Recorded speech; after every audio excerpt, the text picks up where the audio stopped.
Assalamualaikum warahmatullahi wabarakatuh. Perkenalkan, kami dari kelompok 4, kelas BKT 6B, yang beranggota Afifa Adawinaldi, Arik Nabil, dan Fatima Zahra. Kami akan mempresentasikan tentang analisis terhadap Bank Panin tahun 2017 dan 2018. Pertama-tama, saya akan menjelaskan tentang indikator keuangan. Indikator keuangan adalah suatu kuantitatif yang dihasilkan dari perbandingan antara dua data atau lebih yang menjadi komponen pada laporan keuangan suatu bisnis. Komponen-komponen tersebut bisa berupa modal, pendapatan, hutang, piutang, ataupun biaya yang dihasilkan selama periode bisnis berlangsung. Di sini kami tampilkan neraca keuangan Bank Panin tahun 2017 dan 2018. Untuk tabel yang berwarna kuning adalah neraca keuangan individual dan yang berwarna biru adalah neraca keuangan konsolidasian. Total aset pada neraca keuangan konsolidasian tahun 2017 sebesar 213 triliun 541 miliar 797 juta. Dan untuk tahun 2018 adalah 207 triliun 204 miliar 418 juta. Untuk total liabilitas dan ekuitas di tahun 2017 dan 2018 jumlahnya sama seperti yang saya sebutkan sebelumnya. Untuk presentasi kali ini, kami menggunakan data neraca keuangan konsolidasian pada tahun 2017 dan 2018. Di sini kami tampilkan hasil perhitungan analisis tren dari neraca konsolidasian Bank Panin. Hasil perhitungan analisis tren didapat dari pembagian tahun sekarang dibagi dengan tahun dasar. Tahun dasar yang kami gunakan adalah tahun 2017. Menurut hasil analisis tren, terdapat beberapa rekening pos dalam neraca Bank Panin yang mengalami perubahan yang cukup signifikan. Rekening kas mengalami peningkatan pada tahun 2018. Berdasarkan hasil analisis tren neraca Bank Panin, dapat dilihat bahwa nilai aset atau aktiva mengalami penurunan pada tahun 2018. Kredit pada tahun 2018 juga mengalami kenaikan walaupun tidak begitu signifikan. Giro pada tahun 2018 juga mengalami kenaikan sebesar 2% dari tahun sebelumnya, tetapi untuk tabungan dan simpanan berjangka atau deposito mengalami penurunan. Untuk tabungan mengalami penurunan sebesar 1% dari tahun sebelumnya, dan untuk simpanan berjangka atau deposito mengalami penurunan sebesar 8%. Hal ini dinilai kurang baik karena simpanan deposito adalah dana yang mahal untuk pihak bank.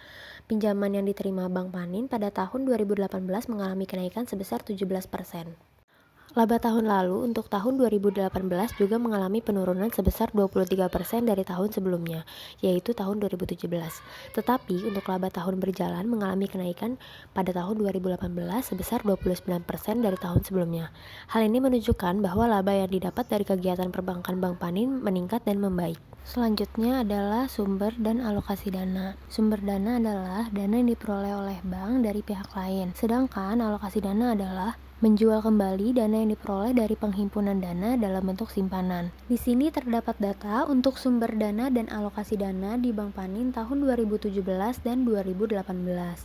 Untuk sumber dana dari DPK 1 di tahun 2017 Bank Panin memperoleh 36 triliun 289 miliar dan untuk 2018 memperoleh 40 triliun 747 miliar. Untuk DPK 2 di tahun 2017 Bank Panin menerima 32 triliun 122 miliar dan untuk 2018 Bank Panin memperoleh 28 triliun 702 miliar. Untuk DPK 3 di tahun 2017 Bank Panin memperoleh 145 triliun 671 miliar dan untuk 2018 memperoleh 137 triliun 694 miliar. Analisis sumber dana. Jika dilihat dari proporsi DPK 1, 2, dan 3, Bank Panin termasuk bank yang tergolong bagus karena dana yang diperoleh Bank Panin lebih banyak didapatkan dari DPK 3 dibandingkan dengan DPK 2. Walaupun pada tahun 2018 terjadi penurunan, tetapi tetap saja sumber dana terbesar Bank Panin berasal dari DPK 3. Selanjutnya, alokasi dana.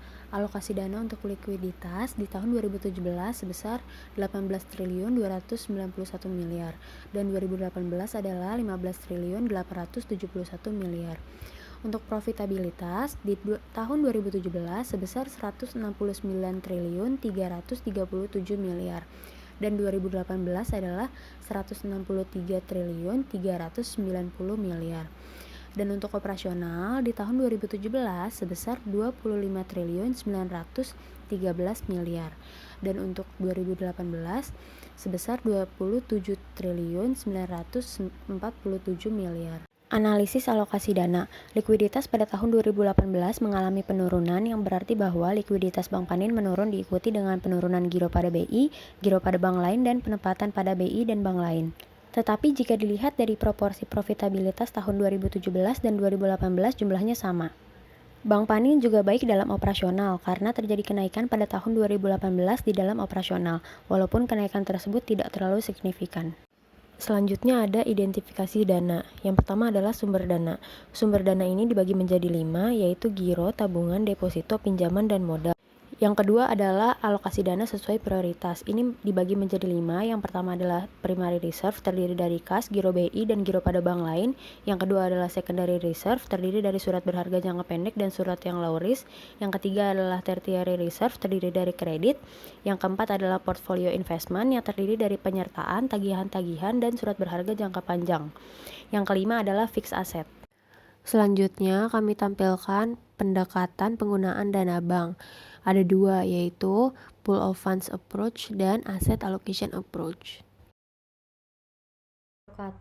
Perkenalkan, nama saya Afifa. Di sini saya akan menjelaskan likuiditas dan profitabilitas dari Bank Panin di tahun 2018.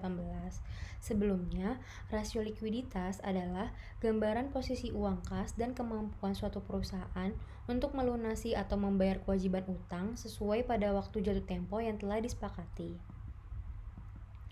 Lalu, ada analisis laporan keuangan Bank Panin di tahun 2018. Yang pertama, quick ratio, yang kedua, cash ratio, yang ketiga, financing to deposit ratio, yang keempat, ada financing to asset ratio. Yang pertama, kita akan menjelaskan quick ratio. Sebelumnya, quick ratio adalah rasio yang memberikan gambaran mengenai kemampuan bank memenuhi penarikan dana dari para deposan terhadap simpanan mereka dengan alat-alat liquid atau cash asset yang dimiliki. Semakin tinggi rasio ini, maka kondisi bank semakin liquid dan mampu menghadapi penarikan dana simpanan nasabah secara cepat. Adapun alat liquid yang dimaksud adalah yang pertama kas, yang kedua penempatan pada BI, yang ketiga penempatan pada bank lain. Adapun dana pihak ketiganya, yang pertama giro, yang kedua deposito, yang ketiga terdapat tabungan. Rumus dari quick ratio itu sendiri yaitu alat liquid dibagi dengan jumlah dana pihak ketiga dikali 100%. Berdasarkan laporan keuangan Bank Panin, terdapat quick rasionya sebesar 20,45%. Lalu, cash ratio. Cash ratio adalah rasio yang memberikan indikator terhadap kemampuan bank untuk memenuhi kewajibannya terhadap para deposan yang menarik dananya. Indikator ini sama dengan rasio yang pertama, yaitu apabila rasio ini tinggi akan memberikan gambaran bahwa bank mampu memenuhi kewajiban segera terhadap penarikan dana dari deposan. Demikian pula sebaliknya, apabila rasionya rendah, maka bank menghadapi risiko likuiditas yang mengkhawatirkan. Rumus dari cash ratio itu sendiri yaitu alat liquid dikurangi dengan giro dan penempatan pada BI ditambah SBI dibagi dengan jumlah dana pihak ketiga dikali 100%. Dari laporan keuangan Bank Panin di tahun 2018, cash rasionya sebesar 9,79%.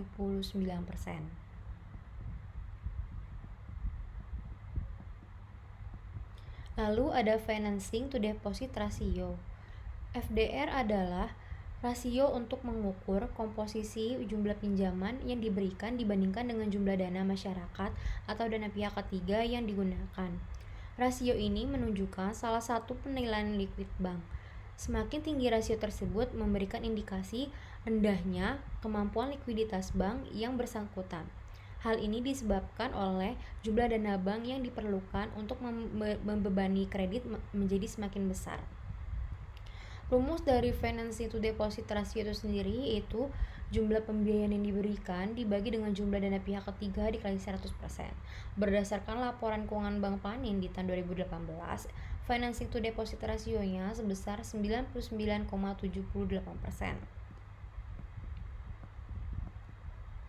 Lalu ada analisis profitabilitas pada Bank Panin. Yang pertama terdapat return on asset, yang kedua return on equity, yang ketiga rasio biaya terhadap beban operasional, yang keempat net profit margin, yang kelima net operating margin. Ada yang pertama yaitu return on asset. Return on asset ini digunakan untuk mengukur kemampuan manajemen bank dalam memperoleh keuntungan secara keseluruhan. Rasio ROA ini sering dipakai sebagai indikator untuk menilai kinerja bank. Rumus dari ROA itu sendiri yaitu laba bersih dibagi dengan total aset dikali 100%. Ditemukannya ROA Bank Panin di tahun 2017 sebesar 0,94% dan ROA di tahun 2018 sebesar 1,54%. Di sini berarti ROA dari Bank Panin ini tersebut mengalami kenaikan. Lalu ada return on equity. Return on equity ini bertujuan untuk mengukur kemampuan bank dalam memperoleh keuntungan bersih dikaitkan dengan pembayaran dividen. ROE ini menjadi ukuran yang sangat menentukan keputusan investor untuk membeli atau menjual sahamnya terkait dengan kinerja manajemen. Rumus dari ROE itu sendiri yaitu laba bersih dibagi dengan modal sendiri dikali 100%. Ditemukan ROE Bank Panin di tahun 2017 sebesar 5,53% dan di tahun 2018 sebesar 7,82%, sehingga ROE di Bank Panin mengalami kenaikan. Rasio biaya terhadap beban operasional atau BOPO. Rasio biaya terhadap beban operasional ini bertujuan untuk mengukur tingkat efisiensi dan kemampuan bank melakukan kegiatan operasinya. BOPO memberikan gambaran tentang seberapa besar perbandingan antara pendapatan operasional dengan beban operasional bank. Rumus dari BOPO itu sendiri yaitu beban operasional dibagi dengan pendapatan operasional dikali 100%. Ditemukan BOPO di Bank Panin di tahun 2017 sebesar 85% dan di tahun 2018 sebesar 78,3%, yang artinya BOPO di dalam Bank Panin ini mengalami penurunan. Lalu ada net profit margin atau NPM. Rasio ini menggambarkan tingkat keuntungan yang diperoleh bank dibandingkan dengan pendapatan yang diterima dari kegiatan operasionalnya. Pendapatan operasional mencerminkan pendapatan yang diperoleh dari kegiatan usaha bank. Dari kegiatan usaha tersebut menghasilkan laba bersih. Rumus dari NPM itu sendiri yaitu laba bersih dibagi dengan pendapatan operasional dikali 100%. Ditemukannya net profit margin di Bank Panin di tahun 2017 sebesar 10,40% dan di tahun 2018 sebesar 15,88%, sehingga net profit margin di Bank Panin mengalami penaikan. Lalu yang terakhir ada net operating margin, yaitu net operating margin berfungsi untuk mengetahui kemampuan aktiva produktif dalam menghasilkan laba. Semakin besar rasio ini, maka pendapatan atas aktiva produktif yang dikelola bank semakin meningkat, sehingga memungkinkan suatu bank dalam kondisi bermasalah yang mengarahkan kepada kesulitan keuangan semakin kecil. Rumus dari NOM itu sendiri yaitu pendapatan operasional dikurangi beban operasional dibagi dengan rata-rata aktiva produktif dikali 100%. Ditemukannya net operating margin di Bank Panin di tahun 2017 sebesar 1,53% dan di tahun 2018 sebesar 2,36%, yang artinya net operating margin di Bank Panin mengalami penaikan. Merupakan dana yang diinvestasikan oleh pemilik dalam rangka pendirian badan usaha dengan tujuan untuk membiayai kegiatan usaha bank di samping memenuhi peraturan yang ditetapkan oleh pemerintah. Modal itu dibagi menjadi dua. Yang pertama modal inti dan modal pelengkap. Modal inti itu terdiri dari modal disetor, agio saham, cadangan umum, cadangan tujuan, laba ditahan, laba tahun lalu, laba tahun berjalan, dan bagian kekayaan bersih anak perusahaan. Sedangkan modal pelengkap itu ada 4. Yang pertama ada cadangan revaluasi aktiva tetap, yang kedua ada cadangan penghapusan aktiva yang diklasifikasi, yang ketiga ada modal kuasi, yang keempat ada pinjaman subordinasi.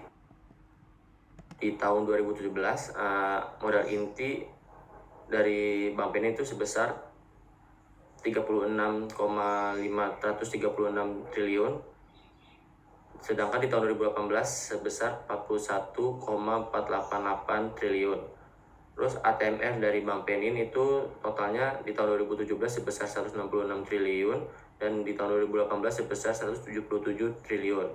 Di sini rasio KPMM itu berdasarkan profil resiko di tahun 2017 totalnya itu 9,13% dan di tahun 2018 sebesar 9,26%. Dari perhitungan modal inti, Bank Penin total modal intinya itu di tahun 2017 sebesar 31 triliun 816 miliar dan di tahun 2018 sebesar 35 triliun 509 miliar. Di sini kita sudah menghitung semua dari modal setor, agio saham, cadangan umum, cadangan tujuan, laba ditahan, laba tahun lalu, laba tahun berjalan, bagian kekayaan bersih anak perusahaan, dan cadangan tambahan modal. Sedangkan untuk modal pelengkap, Bank Penin itu totalnya itu modal pelengkapnya di tahun 2017 sebesar 4,719 triliun dan di tahun 2018 sebesar 5,678 triliun. Maka total dari modal inti dan modal pelengkap di tahun 2017 sebesar 36,536 triliun dan di tahun 2018 sebesar 41,488 triliun. Selanjutnya ada aktiva tertimbang menurut resiko atau ATMR Bank Panin. Singkatnya itu komposisi pos-pos neraca yang telah dikalikan dengan persentase bobot resiko dari masing-masing pos itu sendiri. Semakin tinggi ATMR, maka semakin tinggi resiko pendapatan aset bank. Ada dua jenis ATMR. Yang pertama ATMR neraca dan ATMR administratif.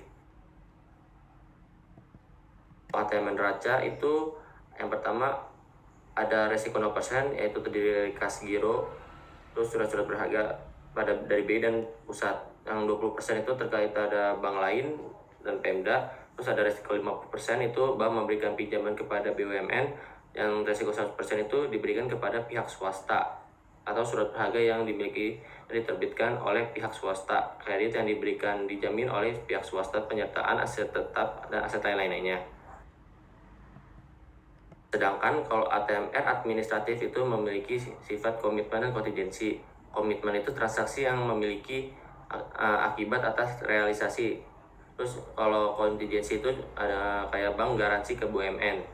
Dari kedua ATMR tersebut itu kita mendapat kesimpulan terkait tata cara perhitungan ATMR administratif, yaitu nilai nominal dikali bobot konversi dikali bobot resiko. Selanjutnya di sini ada tabel ATMR Bank Penin. Pertama ATMR neraca. Di sini total ATMR neraca dari tahun 2017 itu sebesar 158,808 triliun dan di tahun 2018 sebesar 168,254 triliun. Itu terdiri pada kas dan pendapatan pada BI, pendapatan pada bank lain, surat berharga, surat kredit yang diberikan, penyertaan, aktiva tetap dan aktiva lainnya. Bobot resiko itu yang kas dan pendapatan pada BI itu sebesar 0% dan pendapatan pada bank lain dan surat berharga itu sebesar 20%. Setelahnya itu 100% semua. Terus selanjutnya ada ATMR administratif, itu ada dua. Di total ATMR itu di tahun 2017 sebesar 22,082 triliun dan di tahun 2018 sebesar 20,826 triliun. Maka total ATMR itu di tahun 2017 sebesar 180 triliun dan di tahun 2018 sebesar 189 triliun. Selanjutnya ada capital adequacy ratio atau CAR. Itu rasio kecukupan modal yang berguna untuk menampung resiko kerugian yang kemungkinan dihadapi oleh bank. Semakin tinggi CAR, maka semakin bank kemampuan terkait dalam menanggung resiko dari setiap kredit atau aktiva produktif yang beresiko. Jika nilai CAR tinggi, maka bank dapat membiayai semua kegiatan operasional dan memberikan kontribusi yang cukup besar bagi profitabilitas. Peningkatan CAR dapat meningkatkan keamanan nasabah secara tidak langsung dan dalam meningkatkan kepercayaan nasabah pada bank tersebut. Kemudian dapat berdampak positif meningkatkan profitabilitas bank. Rumus CAR itu terdiri dari modal inti ditambah modal pelengkap per ATMR dikali 100%. Maka CAR di tahun 2017 sebesar 41% dan di tahun 2018 sebesar 44%. Di sini selisih persentasenya itu sebesar 3%, di mana setiap tahun CAR Bank Penin meningkat, sehingga Bank Penin itu mempunyai kapasitas yang baik dalam menanggung resiko kerugian dan secara tidak langsung dapat meningkatkan kepercayaan nasabah yang pada akhirnya bisa meningkatkan profit bank. Bank tetap harus melakukan peningkatan seperti ini di tahun ke tahun selanjutnya, atau paling tidak itu mempertahankan kondisinya sampai pada tahun yang akan datang. Sekian dari kelompok kami, kurang lebih mohon maaf. Wassalamualaikum warahmatullahi wabarakatuh.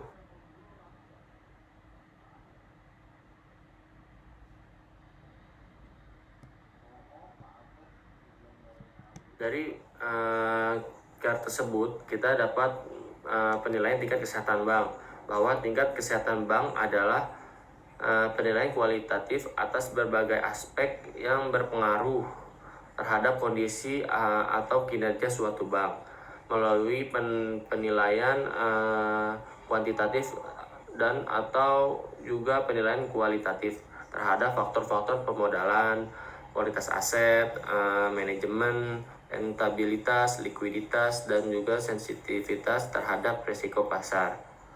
Mungkin sekian aja presentasi dari kelompok kami. Kurang lebih mohon maaf. Wassalamualaikum warahmatullahi wabarakatuh.